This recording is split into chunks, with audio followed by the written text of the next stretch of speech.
Hello everyone, welcome to the channel. तो यहाँ पे आज मैं डिस्कस करने वाला हूँ कुछ इंपॉर्टेंट क्वेश्चंस जो आपके टर्म 1 के लिए और जेई के लिए काफी इंपॉर्टेंट होने वाले हैं।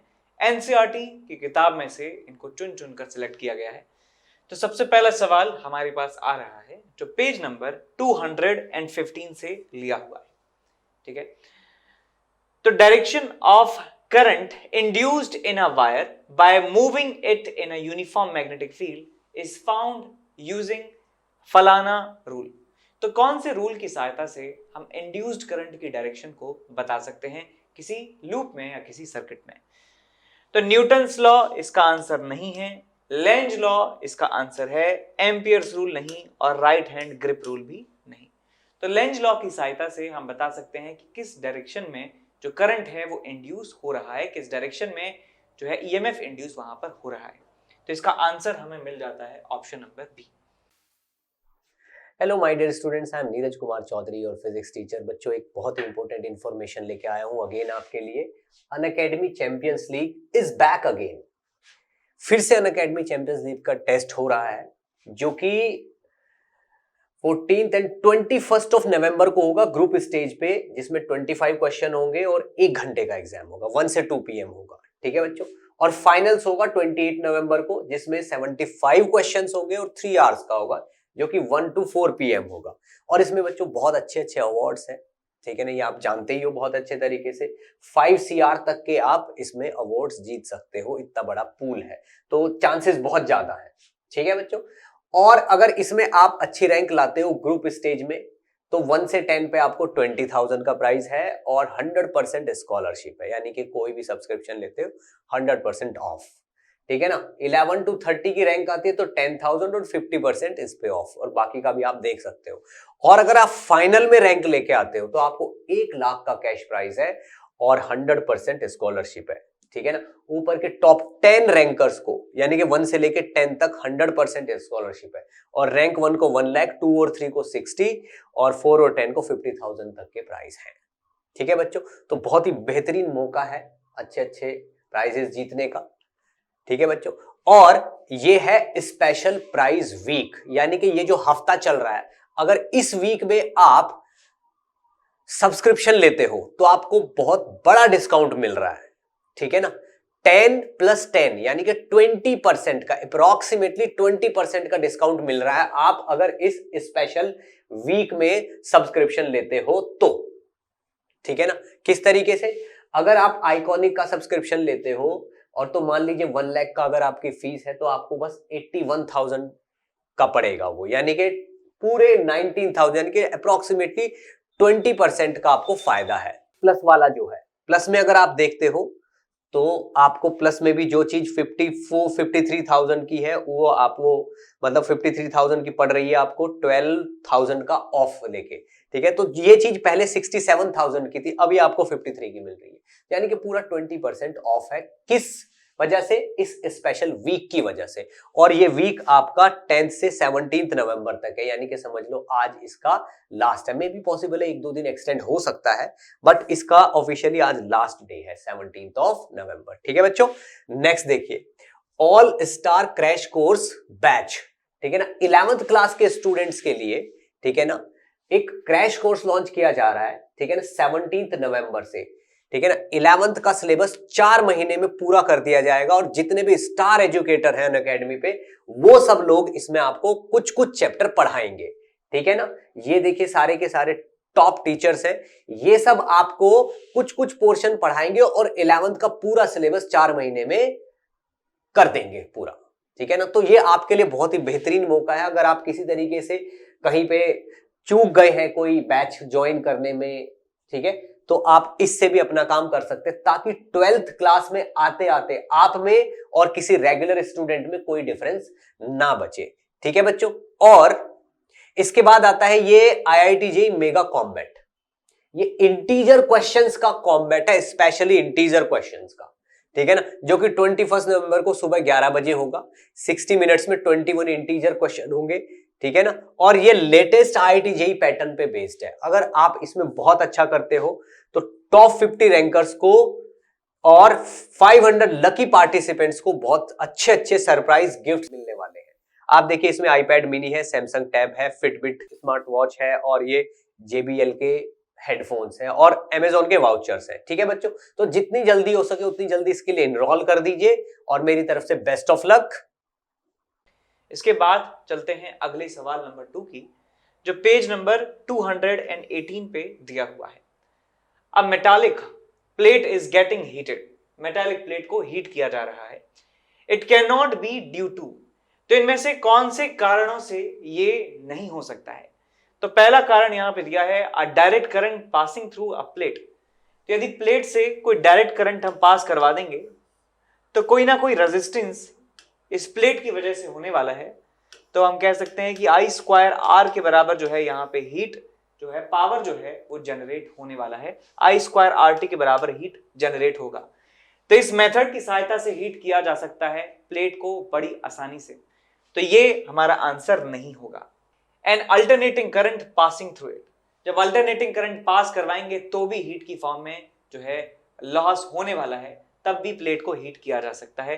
तो ये भी हमारा आंसर नहीं है, ये भी हमारा आंसर नहीं है।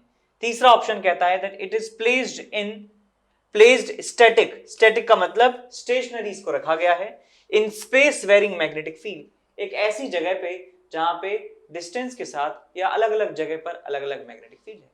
अब किसी जगह पर अलग अलग मैग्नेटिक फील्ड है, अलग अलग जगह पर, और वहां पर जगह ही उसका फिक्स कर दिया है, तो इसका मतलब मैग्नेटिक फील्ड जो है इस प्लेट के लिए वो कांस्टेंट रहने वाला है। यानी कि इस सिचुएशन का मतलब ये हो गया कि मैग्नेटिक फील्ड वहां पर कांस्टेंट है, मैग्नेटिक फील्ड वहां पर कांस्टेंट है, but does not very with time, time के साथ वेरिएशन नहीं है मैग्नेटिक फील्ड का, बट स्पेस के साथ है। लेकिन हमने स्पेस को भी फिक्स कर दिया है, उस प्लेट को भी फिक्स रख दिया है। इसका मतलब यहाँ पे मैग्नेटिक फील्ड भी कांस्टेंट है, एरिया भी कांस्टेंट है और थीटा भी कांस्टेंट है। बी ए कॉस थीटा में सब कांस्टेंट है, इसका मतलब फ्लक्स कांस्टेंट है, और फ्लक्स यदि कांस्टेंट है तो कोई भी ईएमएफ डेवलप नहीं होगा वहां पे। ईएमएफ डेवलप होगा 0 के बराबर, करंट जो इंड्यूस होगा वहां पे वो भी कितना होगा, 0 के बराबर। तो तीसरे वाले मेथड से एक मेटल प्लेट को हीट नहीं किया जा सकता, तो इसका मतलब ये हमारा आंसर होना चाहिए। एक बार फोर्थ ऑप्शन भी पढ़ लेते हैं, that it is placed in time varying magnetic field, time के साथ चेंज होने वाला मैग्नेटिक फील्ड यदि है तो मैग्नेटिक फील्ड चेंज होगा, इसका मतलब फ्लक्स वहां पे चेंज होगा। फ्लक्स के चेंज होने से क्या होगा कि ईएमएफ वहां पे इंड्यूस होगा और करंट वहां पे डेवलप होगा, तो हीट की फॉर्म में जो है एनर्जी वहां पर रिलीज होगी और ये हीट हो जाएगी प्लेट। तो ये ऑप्शन गलत, ये ऑप्शन गलत, ये ऑप्शन गलत, तो सी ऑप्शन हमारा करेक्ट आंसर होना चाहिए। ठीक है, इसके बाद आगे बढ़ते हैं, सवाल नंबर 3 की बात करते हैं जो पेज नंबर 230 पे दिया हुआ है। सवाल आपसे ये कह रहा है कि a rectangular coil expends, rectangular coil जो है वो एक्सपेंड होता है, यानी इसका साइज इंक्रीज होता है, एक्सपेंड का मतलब साइज इंक्रीज होना, on pulling from two diagonal edges in a region of magnetic field and no EMF is induced in the coil। तो जो डायगोनल एजेस हैं उनको, उनकी सहायता से उनको खींचकर इसे एक्सपेंड किया जाता है। तो एक्सपेंड करने पर क्या होगा, एरिया इंक्रीज होगा।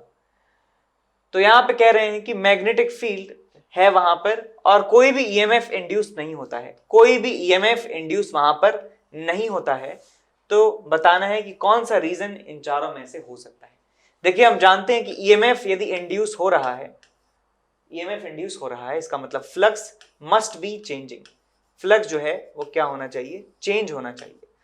अब फ्लक्स चेंज करने के लिए क्या है, मैग्नेटिक फील्ड चेंज हो या एरिया चेंज हो या एरिया और मैग्नेटिक फील्ड के बीच में एंगल चेंज हो, तो इन तीनों में से कोई भी एक एटलीस्ट जो है चेंज होना चाहिए। तो हम कह सकते हैं कि फ्लक्स चेंज हो रहा होगा। लेकिन यहां पे मैग्नेटिक फील्ड के बारे में कहा गया है कि वो चेंज नहीं होता है, तो मैग्नेटिक फील्ड कांस्टेंट है और एरिया को बढ़ाया जा रहा है, एरिया को बढ़ाया जा रहा है। अच्छा, मैग्नेटिक फील्ड के बारे में भी कहा गया है, मैग्नेटिक फील्ड के साथ कुछ हो सकता है क्या, तो magnetic field area into cos theta, ये हमारे पास होता है फ्लक्स।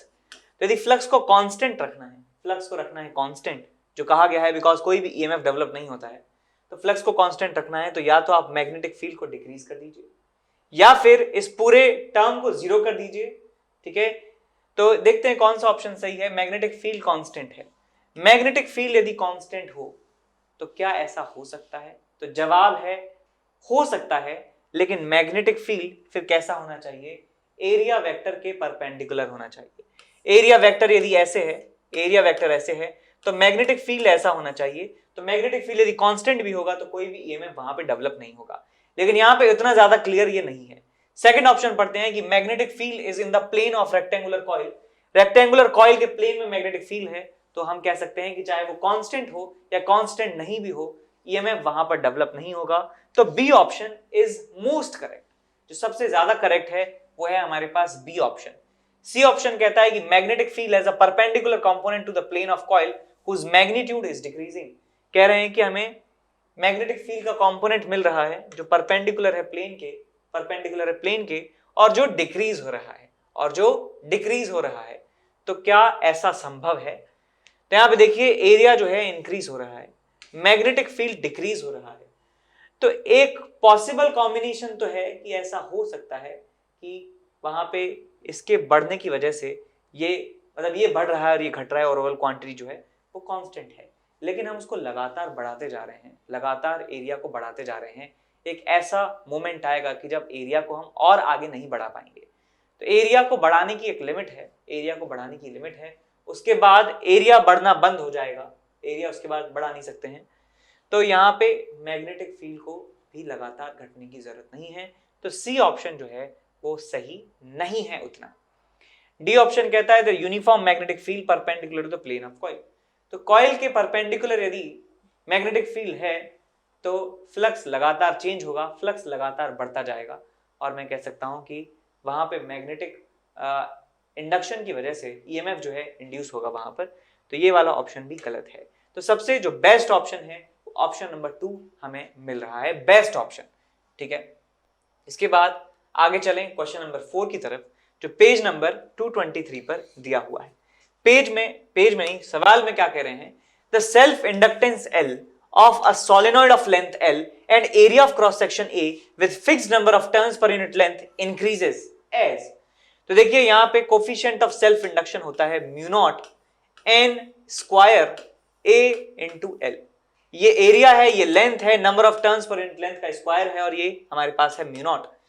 तो कह रहे हैं कि यदि n की वैल्यू फिक्स्ड है, मीडियम फिक्स्ड है, तो सेल्फ इंडक्टेंस जो है L वो इंक्रीज होना चाहिए, यानी कि ये जो वैल्यू है इंक्रीज होनी चाहिए। तो ऐसा क्या कर दें, तो इसके लिए ऑप्शन में दिया है कि L एंड A इंक्रीजेस, ये और ये क्वांटिटी इंक्रीज होनी चाहिए। तो बिल्कुल सही है, यदि ये दोनों इंक्रीज होंगे तो ओवरऑल क्वांटिटी जो है इंक्रीज होने वाली है। तो पहला ऑप्शन सही है। दूसरा ऑप्शन है I डिक्रीज A इंक्रीज, तो I increase L increase, L decrease और A इंक्रीज। तो इसका सेकंड वाला जो पार्ट है उसमें हम श्योर नहीं है, क्योंकि हमें बताया ये नहीं गया है कि कौन कितनी तेजी से बढ़ रहा है, कौन कितना बढ़ रहा है। ठीक है, तो सेकंड वाला जो ऑप्शन है वो थोड़ा सा डाइसी है, हम एग्जैक्ट नहीं बता सकते कि L बढ़ेगा या नहीं बढ़ेगा। थर्ड ऑप्शन में कह रहा है कि both L and A decreases, तो ये पॉसिबल नहीं है। L increases and A decreases, तो यहां पे भी थोड़ा सा डाइसी है। तो हम ये कह सकते हैं कि जो बिल्कुल 100% जो ऑप्शन सही है वो ऑप्शन नंबर A हमारे पास होने वाला है। बाकी जो ऑप्शंस हैं वो 100% सही नहीं है, बिकॉज ये सिंगल चॉइस टाइप का क्वेश्चन है। तो हम एक ही ऑप्शन जो सबसे बेहतरीन है ऑप्शन नंबर 1 टिक कर देंगे वहां पर। ठीक बात, अब चलते हैं आगे अगले सवाल की तरफ। क्वेश्चन नंबर 5 यहां पर डिस्कस कर रहे हैं। सवाल में आपको दिया हुआ है the mutual inductance of a pair of coaxial neighbouring coils. तो यहां पे 4 ऑप्शंस हैं कि increases when they are brought nearer, increases when one of them is rotated about an axis, is independent of current passing through coils, and both first and third are correct। तो ये आप चाहे तो direct जो आपको point लिखाया हुआ था थ्योरी में, यहाँ पे हमने वन शॉट में भी ये बात कवर की थी, आप चाहे तो डायरेक्ट वहां से इसे सॉल्व कर सकते हैं, याद रख सकते हैं एज अ फैक्ट।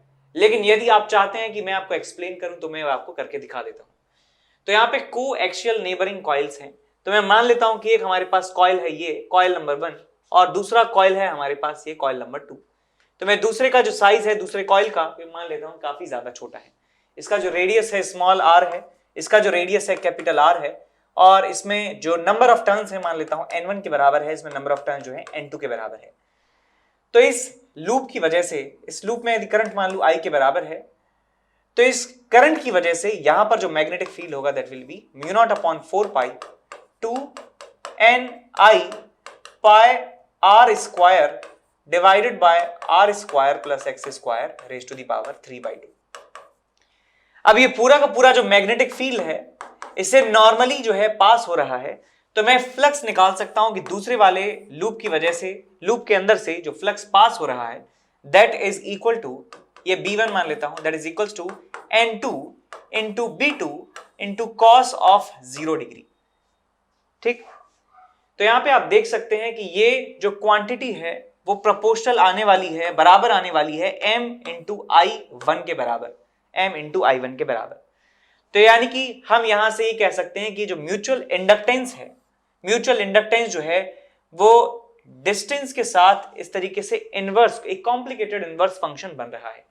तो यानी डिस्टेंस को यदि हम बढ़ा देते हैं तो डिनोमिनेटर जो है बढ़ जाएगा, और डिनोमिनेटर बढ़ जाएगा तो ओवरऑल क्वांटिटी जो है वो कम हो जाएगी। इसका मतलब ये जो कोफिशिएंट ऑफ म्यूचुअल इंडक्शन है वो डिक्रीज होने वाला है। तो यहां पे आप देख सकते हैं कि जब उनको दूर ले जाएंगे तो म्यूचुअल इंडक्टेंस डिक्रीज होगा, लेकिन जब उनको पास लाएंगे तो म्यूचुअल इंडक्टेंस इंक्रीज होने वाला है। तो पहला ऑप्शन में दिया है कि increases when they are brought nearer, तो ये स्टेटमेंट बिल्कुल सही है।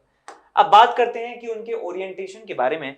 देखिए यहां पे हमने देखा कि जो मैग्नेटिक फील्ड है इस लूप से नॉर्मली पास हो रहा था, तो यहां पे कॉस जो है हमने मैक्सिमम वैल्यू उसकी लिखी थी 0 डिग्री के बराबर। यदि इसका ओरिएंटेशन कुछ अलग होगा, इसका ओरिएंटेशन कुछ अलग होगा, तो ये वाली जो क्वांटिटी है ओवरऑल वो क्या होगी, डिक्रीज हो जाएगी। इसका मतलब coefficient of mutual induction decrease हो जाएगा, या कह सकते हैं चेंज हो जाएगा। मैक्सिमम है अब इस वाले केस में, और इस वाले ओरिएंटेशन से इसको थोड़ा सा भी चेंज करेंगे तो coefficient of mutual induction decrease होगा। तो यहां पे हम देखते हैं सेकंड ऑप्शन में दिया है कि increases when one of them is rotated about an axis, तो ये सही नहीं है। थर्ड ऑप्शन कहता है the is independent of current passing through coils, current से कोई डिपेंडेंसी इसकी नहीं है, तो थर्ड वाला ऑप्शन भी सही है, सेकंड वाला ऑप्शन सही नहीं है। तो हम कह सकते हैं कि fourth option, first and third are correct, ये हमारा आंसर हो जाएगा फाइनली। ठीक बात। अब आगे चलें सवाल नंबर 6 की तरफ, पेज नंबर 207 पे दिया हुआ है। सवाल में कहता है कि स्क्वायर लूप है, साइड लेंथ है L metre, lies in XY plane in a region where the magnetic field is given by this and this Tesla. B naught is positive constant. The magnitude of magnetic flux passing through square is equal to. तो हमें इस square loop से पास होने वाला flux calculate करना है, कितना होगा। तो यहां पे मैं मान लेता हूं कि ये 3 एक्सिस हैं, ये हमारे पास है x एक्सिस, ये हमारे पास है y एक्सिस, और ये हमारे पास है z एक्सिस। XY प्लेन में लूप रखा हुआ है, तो यहां पे मैं मान लेता हूं कि स्क्वायर लूप है और इसका जो लेंथ है L है, एक साइड है L और दूसरा साइड हमारे पास L के बराबर है। मैग्नेटिक फील्ड का जो वेक्टर है वो है B not I cap, 2B not J cap and 3B not K cap के बराबर। तो आप यहां पे देख सकते हैं कि वही मैग्नेटिक फील्ड का कंपोनेंट काम आएगा जो इसको क्रॉस कर रहा होगा। तो आप देख सकते हैं कि मैग्नेटिक फील्ड का कंपोनेंट जो x डायरेक्शन में है वो एरिया वेक्टर के परपेंडिकुलर है, एरिया वेक्टर के परपेंडिकुलर है। मैं एरिया वेक्टर चाहे लिख भी देता हूं, एरिया वेक्टर जो है इसका होने वाला है L स्क्वायर K कैप के बराबर। तो हम यहां पे लिख सकते हैं बिकॉज ये एक प्लेनर सरफेस है। कैसा सरफेस है? प्लेनर सरफेस है, ये एक प्लेनर सरफेस है। मैग्नेटिक फील्ड जो है वो कांस्टेंट है, मैग्नेटिक फील्ड कांस्टेंट है। तो हम यहां पे क्या लगा सकते हैं, फ्लक्स का फॉर्मूला इस्तेमाल कर सकते हैं, B dot A vector, B dot A vector. आप इनका डॉट प्रोडक्ट लीजिए, B not I cap plus 2B not J cap plus 3B not K cap. ये मैग्नेटिक फील्ड हो गया, और एरिया वेक्टर जो है हमारे पास आ जाएगा L2 K कैप के बराबर। तो आप देख सकते हैं यहाँ पे I कैप का 0 के साथ डॉट करेंगे 0 आएगा, इसका भी 0 आएगा, इसका हमें मिल जाएगा answer 3 times B not L square के बराबर। तो ये आंसर मिल जाएगा टोटल फ्लक्स का। चेक कर लीजिए कौन सा आंसर मैच कर रहा है, 3B नॉट L स्क्वायर, यानी कि ऑप्शन नंबर सेकंड। ठीक है, इसके बाद आगे बढ़ते हैं सवाल नंबर 7 की तरफ, जो एनसीईआरटी के पेज नंबर 215 पर दिया हुआ है। A 20 centimetre long conductor carrying a current of 10 ampere, current जो है 10 एम्पियर के बराबर वहां पे फ्लो होता है, is kept perpendicular to the magnetic field of this much Tesla. The mechanical power required to move conductor with speed of 1 metre per second is equal to. तो यहां पे हम देख सकते हैं कि कंडक्टर में करंट कैरी हो रहा है 10 एम्पियर के बराबर और मैग्नेटिक फील्ड के उसको परपेंडिकुलर रखा गया है। तो यहां पे मैं मान लेता हूं कि मैग्नेटिक फील्ड इस तरीके से यहां एग्जिस्ट करता है, मैग्नेटिक फील्ड एग्जिस्ट करता है लाइक दिस, और इस मैग्नेटिक फील्ड के परपेंडिकुलर एक कंडक्टर है। देखिए कंडक्टर जो है वो सर्किट का पार्ट होगा ऑब्वियसली, बिकॉज उसमें करंट फ्लो हो रहा है। तो ये मान लिया मैंने कि एक कंडक्टर एक सर्किट का पार्ट है, इसका ये वाला एंड हो सकता है कहीं और से कनेक्ट हो, ये वाला एंड कहीं और से कनेक्ट हो, ठीक है, हम इसकी बात कर रहे हैं, ये हमारे फोकस में होना चाहिए। तो ये मूव कर रहा है with speed of 1 metre per second और इसमें करंट जो है फ्लो हो रहा है I के बराबर, और करंट की जो वैल्यू है किसके बराबर है, 10 एम्पियर के बराबर है। तो आप देख सकते हैं कि जब करंट इसमें फ्लो हो रहा है ऐसे, लेंथ वेक्टर हो गया ऐसे, बी वेक्टर हो गया ऐसे, L क्रॉस बी जो है पीछे की तरफ होने वाला है, यानी कि इसके ऊपर जो है फोर्स लगेगा F is equal to I L B। अब फोर्स इसके ऊपर इस तरफ लग रहा है, हमें इसे मूव करवाना है 1 मीटर पर सेकंड से इस डायरेक्शन में। तो पूछ रहा है कि कितनी पावर की रिक्वायरमेंट हमें होने वाली है, कितनी पावर की रिक्वायरमेंट हमें होने वाली है। तो मैं यहां पे कह सकता हूं कि जितना पावर मैग्नेटिक फील्ड की वजह से मिल रहा है उतना ही पावर हमें एक्सटर्नल सप्लाई करना होगा। तो power required external is equal to ये वाला फोर्स इंटू ये वाला velocity I L B into V. तो ये हमें पावर का फॉर्मूला मिल जाता है। सारी वैल्यूज यहां पे पुट कर दीजिए। तो यहां पे करंट की जो वैल्यू है 10 एम्पियर के बराबर है, लेंथ जो है 20 सेंटीमीटर है, 20/100। मैग्नेटिक फील्ड जो है 0.6 टेस्ला है और यहाँ पे जो वेलोसिटी है वो 1 मीटर पर सेकंड के बराबर है। तो यहाँ पे 1 2 कैंसिल आउट हो गए, 2 इंटू 0.6 कितना आ गया, 1.2 वॉट के बराबर। तो इतना पावर हमें सप्लाई करना होगा बाहर से, ठीक है, जिससे ये कांस्टेंट स्पीड 1 मीटर पर सेकंड से मूव कर सके। सो 1.2 वॉट हमारे पास ऑप्शन नंबर 1, इसे आप टिक कर सकते हैं।